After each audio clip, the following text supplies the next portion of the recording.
छत्रपती शिवाजी महाराज की परिणाम एवढा गोड झाला भक्तीचा, छत्रपती शिवराय जन्माला आले महाराज. राजाधी राज असून देवाची भक्ती केली, पण आपण तसं करत नाहीत. आपल्यापाशी सगळं असलं की आपण भक्तीला बाजूला करून देतो महाराज. पण जर गरीब जरी असला तरी त्याने देवाला प्राप्त करू शकते आपल्या नामाच्या चिंतनावर, आपल्या भक्तीवर. आणि श्रीमंत जरी असेल तरी ते देवाला प्राप्त करू शकते नामाच्या चिंतनावर. मग वाल्याचा वाल्मिकी झाला, फक्त मरा येत नव्हतं, राम येत नव्हतं महाराज. फक्त नारद स्वामीचं दर्शन झालं, नारद स्वामीने उपदेश केला, जाऊन विचार घरच्याला, तुझ्या पापाचाच भागीदार होणार आहे का. बायकोला लेकराला विचारायला, लेकरू म्हणजे बायको लग्न तू केलास, तू काम आहे, पण आयुष्यामध्ये संसार चांगला सांभाळायचा असेल तर गाडीचे दोन्ही चाकं व्यवस्थित पाहिजे महाराज. दोन्ही चाकं दोघांना एकमेकाला आयुष्यामध्ये साथ दिली तर संसार सुखाचा चालतो महाराज. पण वाल्याच्या बायकोने सरळ नकार दिला, बाबा तू लग्न करून आलास, जिम्मेदारी तुझी.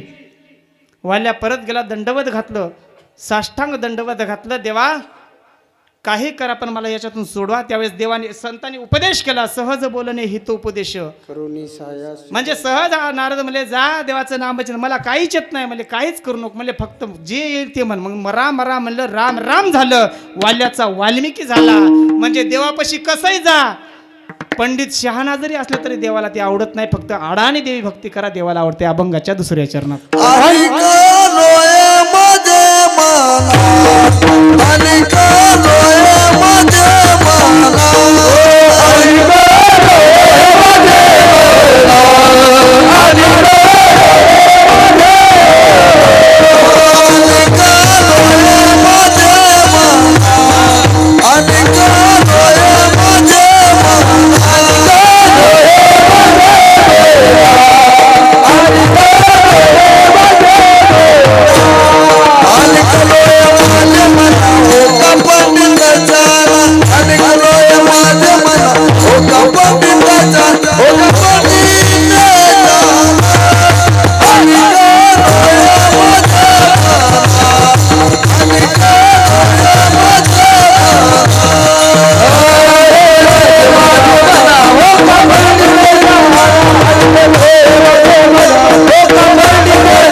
नाचता येणार गेले, कारण तर सासरवाडी आहे म्हणून. नाचलं तर परेशान, धोतर फिटलं तर लिहावाय ना आणखी. असा काय फडावरला महाराज नाही, काय नाही महाराज, आपली जशी जसं जमल तशी. पण अनेक नोहे माझे मना हो का, पंडित असा नाही, किती शाना राहू द्यावं ते देवाला आवडत नाही का. भक्ती फक्त अंतकरणातून पाहिजे महाराज. तुकोबा यांचे शिष्य होते नावजी माळी नावाचे. नावजी माळी नावाचे शिष्य होते. एवढी भक्ती तुकोबा, एवढी सेवा करायची तुकोबारायची. पण कळवळा आला, माझ्या तुकोबारायला त्रास होतोय, दिवसभर कीर्तन करायलेत, काहीतरी आपण मदत करावी तुकोबारायांना. नावजी माळीनं विचार केला, तुकोबारायला म्हणजे तुम्ही काय करा म्हणले, आता बसा म्हणले, मी कीर्तन करतो म्हणले. काय बोलले, तुकोबारायला म्हणले बसा. विठाला बोलू नका इकडं, असं माईकच फेकून मारे. इथं मी ड्युटी करून येऊन इथं कीर्तन बडबड करायलो. या बाया सुधरत नात, एसटीत आल्या तरी यायच्या गप्पा. अहो भांडणं तर ऐकाव तुम्ही, मग बघाव. हे जे केस असे हातात लुचू लुचू भांडणं करतात या बाया. घरी ते दारी विठाला. मी काय सांगालो, तुकोबारायांचे शिष्य नावजी माळी होते, एवढी सेवा करायची तुकोबारायांची. तुकोबारायला बोले, तुकोबाराय तुमची लई बेजारी व्हाली म्हणले. कळवळा येतो महाराज शिष्याला, जर अंतकरणातून भक्ती करणारा असेल तर. तुम्ही बसा म्हणले, मी कीर्तन करतो. वा आनंद वाटला तुकोबारायला, कारण माझा शिष्य कीर्तन करतोय. कुठंतरी एक जण साथ द्यायला आला. उभं टाकले नावजी माई. आता तुकोबारायांचे सतत श्रवण करून करून करून करून कीर्तन करायला सुरू केलं. 4 घंटे कीर्तन केलं नावजी माळीने. 4 घंटे कीर्तन केलं. कीर्तन केल्यानंतर पण एक कशाचं अखंड संतनिंदी ऐशी दुर्भाग्याची बुद्धी काय म्हणावे तयाशी अवघ्या पापाची चराशी. एखादा कितीही धुतलेल्या तांदळासारखा गावात राहू द्या, त्याच्यावर शिंतोडे उडवणारे काही माणसं असतातच महाराज. शिंदळीच्या माता तिडक उठे म्हणल्यासारखं कितीही चांगला राहू द्या, पण काही निंदक असतात. पण ते दशग्रंथी ब्राह्मण हुशार होता. नेमकं नावजी माळी कीर्तन करायला लागले की चुकीचा शब्द गेला महाराज. चुकीचा शब्द गेला की नावजीला बोलिलं बसल्यावर, मला कीर्तन करायला असं म्हणजे तुला काय कळते का नाही. अहो किती मोठा महाराज राहू द्या, प्रमाणात खालीवर एखाद्या होते म्हणजे होते महाराज, कुठेही बघा. ते तर नावजी माळी ऐकून श्रवण करून कीर्तन करायला लागले. नावजीच्या मनामध्ये अंतकरणामध्ये त्रास झाला, कुठंतरी आपलं चुकलं, आपण डायरेक्ट उभं टाकलो. नावजी दुसऱ्या दिवशी तुकोबाराने बोलल्यानंतर म्हणले, नावजी कीर्तन कर. नाही अजिबात नाही देवा, तुम्हीच करा, ही माझी गादी नाही. जेव्हा हे ब्राह्मणाने निंदा करून घरी गेल्यावर ब्राह्मणाची वाचाच बंद पडली महाराज. वाचाच बंदी पडली. संताची, वैष्णवाची, वारकऱ्याची निंदा करा, आयुष्यात कसाही राहू द्या, ते तुम्हाला घेणं देणं नाही. यदा कदाचित केले कर्म झाले त्याची भोग आले, केले काम्य कर्मे ते भोगाव्या धरणे वैशे. एखादं कर्म वाईट केलेलं असेल तर त्याची त्याला भोगावं लागतात, म्हणून तुम्हाला घेणं देणं नाही. पण योगायोग त्यानं निंदा केल्यामुळे त्याची वाचा बंद पडली महाराज. लेटर लिहिलं रामेश्वर भट्टानं तुकोबारायांना लेटर लिहिलं. तुकोबाराय कळवळा संताच्या जीवामध्ये आयुष्यामध्ये कोणी सहज माफ करणारे. तुकोबारायाने कीर्तन संपलं, वाटेच्या दिशेनं निघाला. एक वाळकाचं टोपलं घेऊन जाणारा शेतकरी होता. नेमकं एक वाळूक घेतलं आणि त्याच्या 4 फोडी केल्या. 4 फोडीमधल्या 3 फोडी आपण खाल्याने 1 फोड तशीच ठेवली.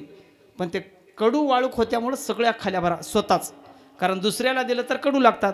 पण 1 फोड होती ती त्या ब्राह्मणाला दिली. जशी त्या ब्राह्मणांना फोड खाली, कळवळानं त्याची वाचा परत आली. तुकोबारायला दंडवत घातलं, नावजी माळीला दंडवत घातलं. तुकोबारायला म्हणले, साल्या तुला एवढं कळत नाही, देवाला कितीही ब्राह्मण असू दे, मोठा कितीही ज्ञानी असू दे, ती आवडत नाही. साधी भक्ती केलेली देवाला आवडते. जशी नावजीनं भक्ती केली ती देवाला आवडली. मग काय करायचं आयुष्यामध्ये, फक्त देवाचं नामचिंतन करायचं. अभंगाच्या नामरूपी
झाडाला चित्त त्याचा दास मी अंकित. ज्याचं नामाचं चिंतन केलं त्याचा दास मी तयार आहे व्हायला. तुकोबाराय म्हणायला लागले.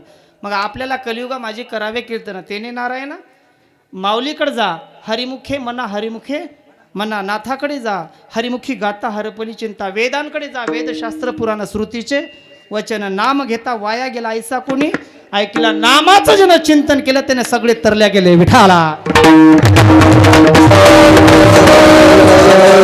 मग महाराज आम्ही नामच चिंतन करावं काय, अजिबात नाही.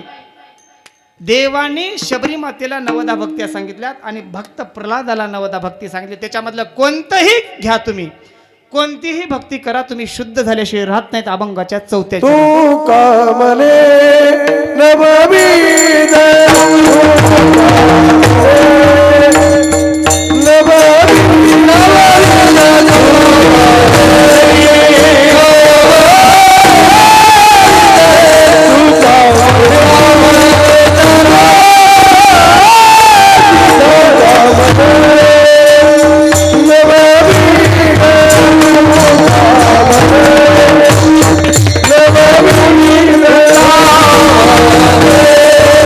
No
तुका म्हणे नवविध भक्ती जाणे तोची शुद्ध. ज्यानं भक्ती जाणली ते शुद्ध आहे महाराज. मग कलियुगामध्ये नामाचं चिंतन सांगितलं, हरकत नाही. कामामध्ये काम काही म्हणा, राम राम, फक्त देवाचं चिंतन करा तरी साध्य होतं. पण महाराज मला नामचिंतन होत नाही, मी फक्त देवाला जाऊन आरती लावते, पूजा करते, हरकत नाही. तेवढं जरी कर तरी तू शुद्ध होतोस. एवढंच नाही, तू सप्त्यामध्ये 7 दिवस ये, फक्त हरिपाठ, काकडा आणि कीर्तनाचं श्रवण कर तरी तू शुद्ध होतोस. म्हणजे 9 भक्तीमध्ये कोणतीही भक्ती घ्या, आपण शुद्ध झाल्याशिवाय राहत नाहीत महाराज. मग आपल्याला वाटतं माझ्यापाशी सगळ्या गोष्टी आहेत महाराज, मला कशाची भक्तीची काय गरज आहे. पण आयुष्यामध्ये सत्ता संपत्ती सगळ्या गोष्टी असून ज्यानं भक्ती अवलंबली त्याच्या एवढा श्रेष्ठ कोणी नाही महाराज. कणे विना सोपटे कंसे लागली घंदाटे, काय करावे गोमटे ओसनगर. दीपे विना मनोहर उभारिले मंदिर, तया विना सुंदर शोभा न उपयोगी. म्हणजे द्रव्या विना नर जरी झाला सुंदर, तया विना चतुर न शोभा न उपयोगी. म्हणजे कसंही राहू द्या, सगळ्या गोष्टी असून ज्यानं भक्तीची जोड दिली त्याच्या एवढा श्रेष्ठ कोणी नाही महाराज. म्हणून आयुष्यामध्ये जगत असताना सगळ्या गोष्टी असून आपण देवाचं नामचिंतन केलं पाहिजे महाराज. म्हणून माऊली म्हणतात, देवाची द्वारी उभा क्षण भरी, त्यांनी मुक्तिचारी. आपल्याला तेवढं तरी हे आपण एवढं नामाचं चिंतन जरी केलं, आपल्याला मुक्त्याची गरज नाही, तरी एक वेळ अवधान दिजे, मग सर्व सुखाशी पात्र होईजे. किंवा तू म्हणे हे मीचे करी, माझी भजनी प्रेम करी, मग सर्वत्र नमस्कारी मज एका. ते जेव्हा नामाचं चिंतन घडलं, मग त्यावेळेस न तद्भास ते सूर्य न शशांक न पावक, यद्गत वा न निवर्तन ते तद्धाम परम मम. म्हणजे विमुढान अनुपश्यंती पश्यंती ज्ञानचक्षुष. एकदा जर आपण वरच्या लेवलला गेलो, ब्रह्मपदाला प्राप्त झाल्यानंतर परत संसारात माणूस येत नाही महाराज. मग आसोनी संसारी जीवा वेगुकर. फक्त संसारात राहायचं, पण भक्ती सगळी देवावर ठेवायची. विठाला म्हणून आयुष्यामध्ये जगत असताना भक्तीचं मर्म समजलं पाहिजे. जन्म झाला, आपल्याला ही जन्माची संधी भेटली, संधी नाही तर सर्वश्रेष्ठ संधी आहे ही जन्माची. आपल्याला या जन्मातच काही चांगले कर्म करून पुढं आपल्याला ह्या जन्म मरण्याच्या फेऱ्यामधून आत्म्याला मुक्त करायचं, हे आपण उद्दिष्ट ठेवलं पाहिजे. म्हणून जाणे भक्तीचा जिव्हाळा, तोची दैवाचा पुतळा. मग एकदा भक्ती जाणली की मग कितीही मोठा राहू द्या आणि कितीही लहान राहू द्या, त्याला काही किंमत नाही महाराज. फक्त भक्तीजन केलं त्याच्या एवढा श्रेष्ठ कोणी नाही. अनेक नोहे माझे मना हो का पंडित शहाणा. मग याच्यासाठी काय करावं, नामाचं चिंतन करावं. नामरूपी जडले चित्त त्याचा दास मी अंकित. मग ते कोणतीही नाम घ्या, पूजा करा, देवाची दासत्व स्वीकारा. मग तुका म्हणे नवविध भक्ती जाणे तोची शुद्ध. एकदा नामाचं चिंतन केलं की आपलं अंतकरण निर्मळ होतं, आणि एकदा निर्मळ झालेलं अंतकरण चित्त शुद्ध झालं. तुका म्हणे चित्त करावे निर्मळ येऊनी गोपाळ. मग एकदा चित्त निर्मळ केलं की आपल्याला परमात्मा आपल्या हृदयामध्ये येऊन बसल्याशिवाय राहत नाही. आणि एकदा देव आपल्या हृदयात आला की आयुष्यातले कितीही मोठं संकट राहू द्या, ते निवारल्याशिवाय राहत नाही. विठोबा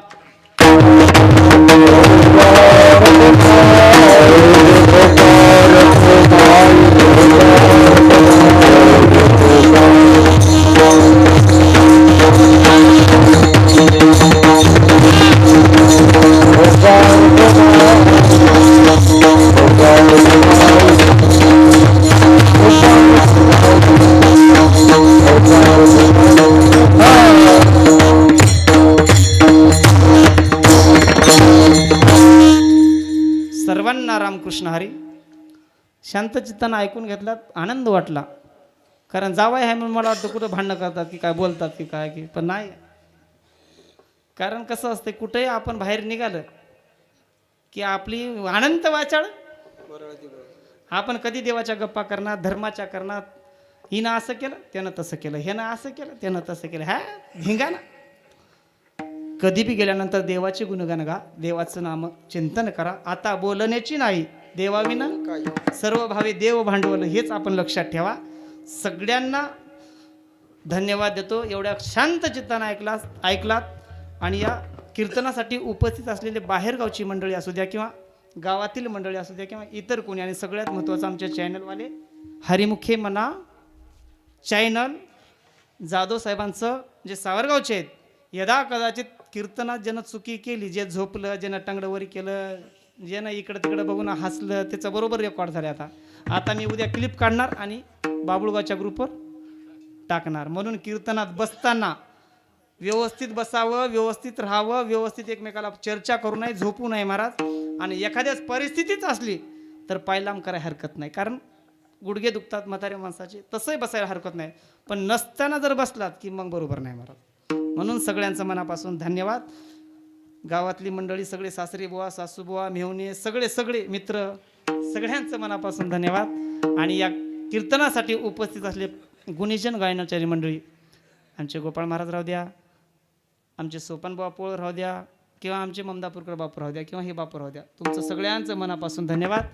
कारण ह्या ज्येष्ठांचा आशीर्वाद आपल्या पाठीशी असेल तर इथं उभं टाकण्याची आपल्यापाशी शक्ती निर्माण होते. म्हणून ह्या ज्येष्ठांचा आशीर्वाद, आमच्या आजीचा आशीर्वाद, आमच्या मारुतराव महाराजांचा आशीर्वाद माझ्या पाठीशी होता, म्हणून मी इथं उभा आहे महाराज. एवढं, दुसरं काय नाही. म्हणून सगळ्या गुणीजन मंडळीचं मनापासून धन्यवाद. चोपदार बाबा राहू द्या, विनेकरी बाबा राहू द्या, आमचे ओम पाटील राहू द्या, सगळ्यांचं मनापासून धन्यवाद. सगळ्यात महत्त्वाचं 2 मृदंगाचार्याबद्दल सगळ्यांनी टाळ्या वाजवा महाराज.